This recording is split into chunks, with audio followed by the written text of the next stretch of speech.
వరంగల్ జిల్లాలోని మామునూరు విమానాశ్రయంలో మళ్లీ విమానం ఎగరనుంది. దాదాపు 32 ఏళ్ల క్రిందట మూతపడిన మామునూరు విమానాశ్రయానికి మళ్లీ రెక్కలు రానున్నాయి. కేంద్ర పౌర విమానయాన శాఖ ఇటీవల ఇచ్చిన అనుమతితో మామునూరు విమానాశ్రయం పనులు వేగవంతం కానున్నాయి. మామునూరు విమానాశ్రయంపై దూరదర్శన్ ప్రతినిధి అందిస్తున్న ప్రత్యేక కథనాన్ని చూద్దాం. హైదరాబాద్కు 152 కిలోమీటర్ల దూరంలో ఒకప్పుడు ఎయిర్పోర్ట్ ఉందన్న విషయం నిన్న మొన్నటి వరకు అందరికీ తెలియదు. ఇప్పుడు ఈ ఎయిర్పోర్ట్ను పునర్నిర్మించాలని కేంద్ర ప్రభుత్వం తీసుకున్న నిర్ణయంతో మరోసారి ఇది వెలుగులోకి వచ్చింది. వరంగల్ జిల్లా కేంద్రానికి సమీపంలో 1930లో నిజాం నవాబు అలీఖాన్ నిర్మించిన మామునూర్ విమానాశ్రయం 1981 వరకు సేవలందించింది. కాగజ్ నగర్లో ఉన్న పేపర్ పరిశ్రమ, వరంగల్లోని హజాంజాయ్ మిల్స్ ప్రయోజనాల కోసం అప్పట్లో దీన్ని నిర్మించారు. కాలక్రమంలో దీని ప్రభ కనుమరుగైపోయింది. విమానాశ్రయ కార్యకలాపాలు మూతపడ్డాయి. శంషాబాద్ విమానాశ్రయం తర్వాత తెలంగాణలో మరో ఎయిర్పోర్ట్ లేదు.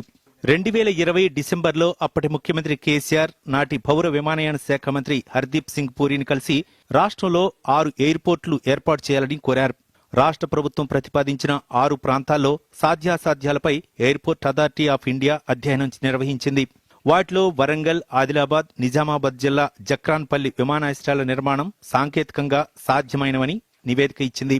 దీంతో గత ప్రభుత్వం మామునూరులో కొత్త ఎయిర్పోర్ట్ అభివృద్ధికి ప్రతిపాదనలకు ఆమోదముద్ర వేసింది. కేంద్ర రాష్ట్ర ప్రభుత్వాల చొరవతో దీనికి ఎట్టకేలకు గ్రీన్ సిగ్నల్ లభించింది.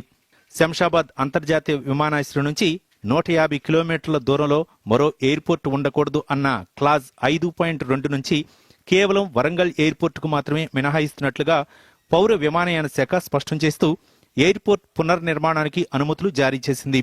అయితే మామునూరు ఎయిర్పోర్టుకు 949.14 ఎకరాల భూమి అవసరం కాగా మామునూరు ఎయిర్పోర్టులో 696.14 ఎకరాల స్థలం అందుబాటులో ఉంది. మరో 253 ఎకరాల భూసేకరణ చేయాలని రాష్ట్ర ప్రభుత్వాన్ని పౌర విమానయాన శాఖ కోరింది.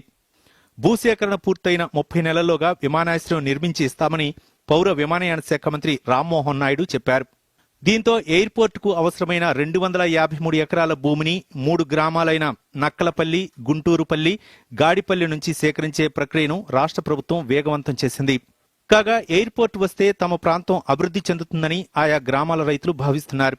ఉపాధి అవకాశాలు పెరుగుతాయని, మౌలిక సదుపాయాలు అభివృద్ధి చెందుతాయని ఆశిస్తున్నారు.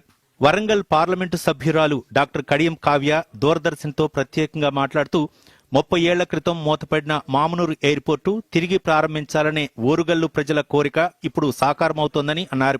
మార్చి చివరిలోగా భూసేకరణ పూర్తి చేస్తామని చెప్పారు. వరంగల్లో మామునూరు ఎయిర్పోర్ట్కి గ్రీన్ సిగ్నల్ కేంద్రం నుంచి రావడం జరిగింది. దాంతో ఎయిర్పోర్ట్ అనేది ఒక కళ నిజమవుతున్న వేళ ఇప్పుడు ఎన్నో ప్రభుత్వాలు మారినా కూడా ఒక చిన్న ఎన్ఓసి కూడా తీసుకురాలేకపోయినారు. బట్ ఇప్పుడు మన కాంగ్రెస్ ప్రభుత్వం వచ్చినాక ఏదైతే 150 కిలోమీటర్స్ లోపు గ్రీన్ఫీల్డ్ ఎయిర్పోర్ట్ ఉండకూడదు అన్న నిబంధనని సడలించి అది మన సీఎం రేవంత్ రెడ్డి గారి చొరవ వల్ల జిఎంఆర్ సంస్థ ఒప్పుకుంది. ఇప్పుడైతే ల్యాండ్ ఎక్విజిషన్ అవ్వగానే ఈ మార్చ్ ఎండింగ్ కల్లా అయిపోతుంది. అది అవ్వగానే సెంట్రల్ గవర్నమెంట్ వాళ్ళు మన ఏవియేషన్ డిపార్ట్మెంట్ వాళ్ళు పనులు ప్రారంభిస్తారు. బీజేపీ సీనియర్ నాయకుడు ఎం ధర్మారావు మాట్లాడుతూ ఎయిర్పోర్టుకు కావలసిన భూసేకరణ మాత్రమే రాష్ట్ర ప్రభుత్వ బాధ్యత అని అన్నారు. ఎయిర్పోర్ట్ నిర్మాణం కేంద్ర ప్రభుత్వం బాధ్యత అని చెప్పారు. రాష్ట్ర ప్రభుత్వం ముందుకొచ్చి ఈ యొక్క 200 షార్ట్ ఫాల్ అవుతుందో 253 ఎకరాలు అవుతుందో దాన్ని సేకరించడం కోసం ఆమోదం తెలిపి తద్వారా భారత ప్రభుత్వానికి సివిల్ ఏవియేషన్ డిపార్ట్మెంట్కు తెలియజేయడం ద్వారా ఈ యొక్క విషయాన్ని భారత ప్రభుత్వం ముందు పెట్టడం.